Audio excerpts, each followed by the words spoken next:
Oui, en fait, les aspects juridiques du droit international ont été déjà largement abordés. Et moi, je vais revenir au rôle de la société civile, mais pas dans le sens, justement, du CICR, qui est, lui, sur le terrain pour appliquer le droit humanitaire, mais plus dans le rôle de nous, ce que ONG des droits de l'homme sommes amenés à faire dans ce contexte. Et avant toute chose, je voudrais rappeler que quand on parle de groupes armés, il faut savoir qu'aujourd'hui, cette notion est très diverse et qu'on ne peut pas simplifier et simplement dire voilà, ce sont des mouvements de résistance, des mouvements pour l'autonomie. Les groupes armés, d'abord, opèrent dans des situations de conflits armés internes. On sait qu'aujourd'hui la majorité des conflits sont de cette nature, ou vont agir en dehors des conflits armés, et on peut le voir notamment avec... je reviendrai sur des exemples, mais on pourrait parler très bien de groupes armés quand il s'agit de commandos qui vont attaquer des cliniques anti-avortement et qui vont commettre y compris des meurtres. Donc c'est très divers. Et de cette diversité vient la difficulté pour nous aussi, ONG, de travailler. Parce que vous avez donc cette notion depuis les mouvements qui se réclament pour la lutte anti-occupation, pour l'autonomie, jusqu'à aussi des véritables gangs criminels qui sont dans le narcotrafic, qui sont financés par certains États, voire alimentés par des groupes économiques ou des entreprises, etc., pour avoir accès à des ressources. Alors, on a beaucoup parlé des diamants, pour se financer eux-mêmes. Donc c'est très complexe. C'est d'autant plus complexe qu'on a beaucoup de difficultés à aller sur le terrain pour enquêter. Et de ce fait, même un groupe peut passer d'un stade à un autre, une branche peut passer, parce qu'ils sont divers, d'une idéologie politique, et d'autres branches du même mouvement vont être beaucoup plus criminalisées, et certains sont diffus, absolument pas organisés. Quand on voit par exemple Al-Qaïda, justement, qui est transnational, il n'y a pas vraiment de rattachement, il n'y a pas de leader, il n'y a pas d'organisation structurée avec qui on peut être en contact, et d'autres. Donc vous voyez, c'est vraiment très très difficile, très divers, et essayer de dire il y a les groupes armés, on applique le droit, on travaille comme ça avec eux, c'est aujourd'hui quasiment impossible, et il faut voir dans quel contexte et dans quelle situation on va pouvoir travailler. Alors, on a vu qu'il y avait le droit humanitaire international qui s'appliquait dans les situations de conflit. En dehors, eh bien, c'est aux États de faire respecter. Et je dirais que dans les deux cas, là, on va rencontrer des difficultés, et je vais aller très vite, comme ça on permettra d'aller sur le débat, et je vais directement vous dire, d'une part, déjà, comment Amnesty International travaille sur ce sujet, puisque notre position est toujours la même. Nous ne prenons pas de position sur les motivations de ces mouvements, sauf quand elles sont notoirement exprimées par rapport à l'extermination d'une frange d'une population, etc. Parce que là, l'objectif en lui-même est très clair, mais en règle générale et très majoritairement, nous ne prenons pas de position. Nous ne prenons position que sur les violations qui sont commises, sur les actes qui ont été commis par ces groupes. Parce que notre souci, c'est le droit des victimes. Et le droit des victimes, et là je pense que c'est aussi important de le dire, c'est aussi bien celle des populations civiles qui vont être touchées par les groupes armés ou par les États et les gouvernements, ou par le droit des prisonniers, qu'ils soient reconnus comme prisonniers de guerre ou pas, comme nous l'avons vu dans la guerre contre le terrorisme.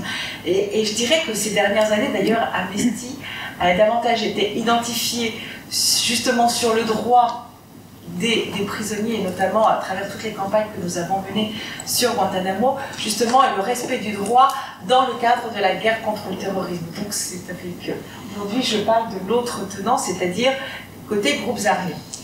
Alors, les difficultés pour travailler avec eux sont de plusieurs natures. La première nature, c'est la recherche. C'est-à-dire comment on va savoir ce qui se passe sur le terrain, quelles sont les violations qui sont commises.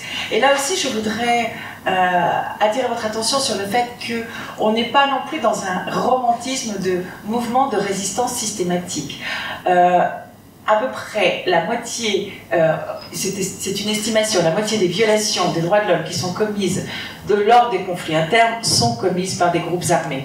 Donc c'est un phénomène très important, c'est un phénomène qui est très divers là aussi, puisque ça va depuis la torture, ça va depuis les exécutions extrajudiciaires, mais c'est aussi les viols massifs, ce sont aussi les femmes qui sont mises en esclavage sexuel pour le bénéfice des groupes armés, c'est le recrutement d'enfants soldats, donc on parle de violations graves, et je ne parle pas non plus de cibles systématiques de populations civiles.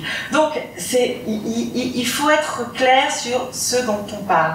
Et excusez-moi, j'essaie d'aller vite, donc je sors un peu de mon plan pour résumer, mais Amnesty International donc, a commencé à travailler sur les groupes armés depuis 1983.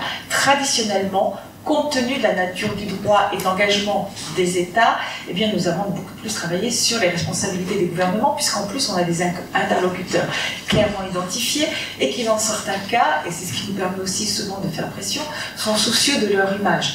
Et on l'a vu ces dernières années, des pays comme le Mexique par exemple, ou certaines anciennes dictatures qui tout d'un coup veulent revenir sur la scène internationale, eh bien essaient de faire attention et rentrent dans ce respect. Donc pour nous la cible première c'était vraiment les États.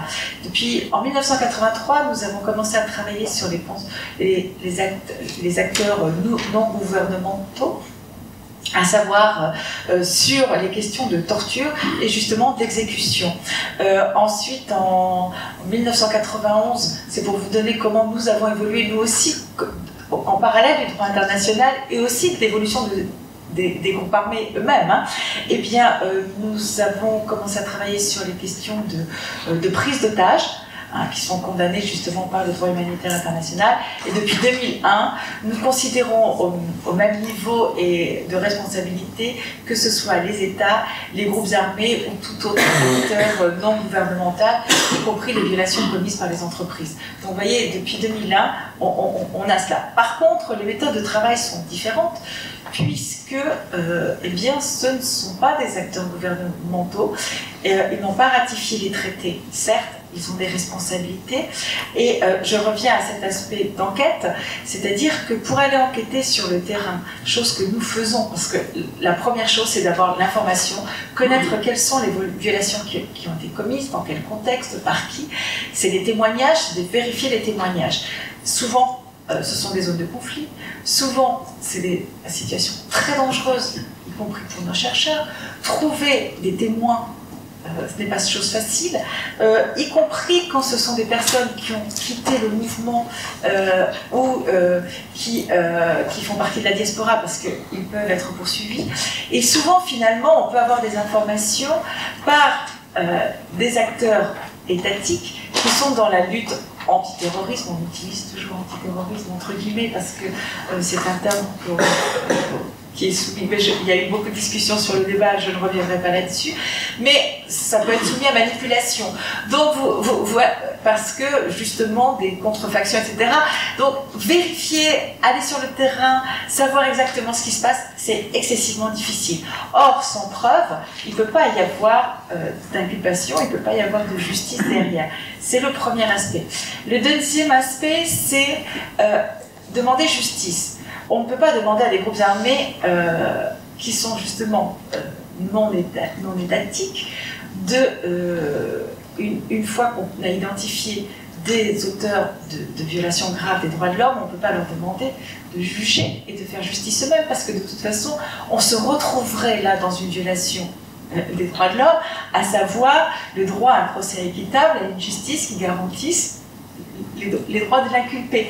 Donc, on a ce type de difficulté. Donc, et d'où l'importance aussi pour la société civile, les ONG de droits de l'homme, justement les instances internationales, parce que d'un autre côté, souvent dans les zones de conflit, si on les renvoie vers la justice de l'État en question, on n'est pas sûr que leurs droits non plus soient respectés. Et finalement, il n'y a que les instances internationales, et c'est pour ça qu'on s'en réfère souvent à des tiers, parce que c'est pas le tout de dénoncer des victimes, encore faut-il que leurs droits soient respectés. Ça c'est une question très claire. Ensuite, il y a à qui on s'adresse. Et c'est clair que quand ce sont des mouvements, des organisations, des groupes armés qui sont reconnus sur la scène internationale, qui ont des leaders clairement identifiés, des organisations, et qui sont déjà dans des démarches de processus de paix, de cessez-le-feu, ou vraiment de reconnaissance, eh bien ils vont être aussi soucieux de leur image comme peuvent l'être les États. Et pour nous, c'est plus facile de dialoguer avec eux dans tout ce qui est justement la prévention. La difficulté, c'est quand on se retrouve face à des groupes qui, de toute façon, commettent des violations des droits de l'homme, qui se sentent, qui pour eux c'est normal, et auprès desquels il est très difficile d'avoir des moyens de pression. Je m'arrêterai là parce que c'est pour vous montrer la difficulté de notre travail de dénonciation de ce qui se passe, et il ne faut pas se voiler la face. L'important, et on retombe sur la question de la CPI, et personnellement, quand il y a eu la question d'Al-Béchir et des réactions des dirigeants africains, où on nous disait oui, les dirigeants africains sont moins bien traités que les puissances mondiales, etc. Ma question est, et ça c'est vraiment une question au niveau des défenses des droits de l'homme, est-ce que les victimes soudanaises n'ont pas le droit à la justice internationale? Et je pense que c'est vraiment le point sur lequel je voudrais finir aujourd'hui et attirer votre attention, c'est-à-dire que les victimes ont aussi le droit à la justice, quelle que soit l'entité qui a commis la violation. Merci beaucoup.